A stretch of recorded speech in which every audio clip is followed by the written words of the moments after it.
Amis téléspectateurs, bonjour, bienvenue dans cette brève. Tribunal de première instance de Porto Novo, le procès des organisations syndicales se poursuit. Nous irons à l'Assemblée nationale pour suivre la clôture de la troisième session extraordinaire. Tribunal de première instance de Porto Novo, le procès des organisations syndicales se poursuit.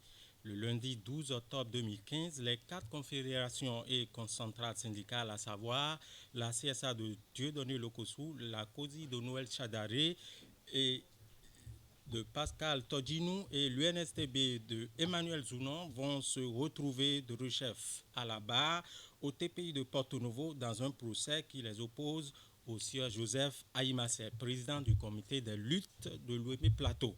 En effet, à l'issue des mouvements de grève des enseignants au courant janvier 2012, les 4 organisations syndicales avaient de commun accord déposé une plainte au TPI de Porto Novo contre le sieur Joseph Aïmassé pour diffamation. À en croire les plaignants, M.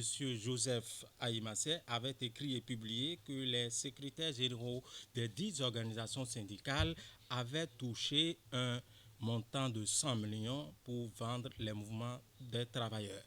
Ouvert en 2014, le dit procès se poursuit. Demain, mercredi, se poursuit après plusieurs renvois et un rendez-vous palpitant au cours duquel les défenseurs des 2 parties se sont affrontés devant le juge. L'avocat de l'accusé, Maître Ba Parapé, qualifie déjà ce procès de la honte et de procès politique parce que visant à abattre la Confédération syndicale des Rouges, c'est-à-dire la CSTB de Paul Essaïko.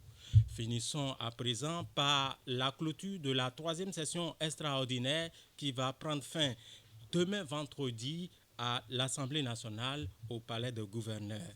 Plusieurs points sont inscrits à l'ordre du jour. Merci et restez en compagnie de nos programmes.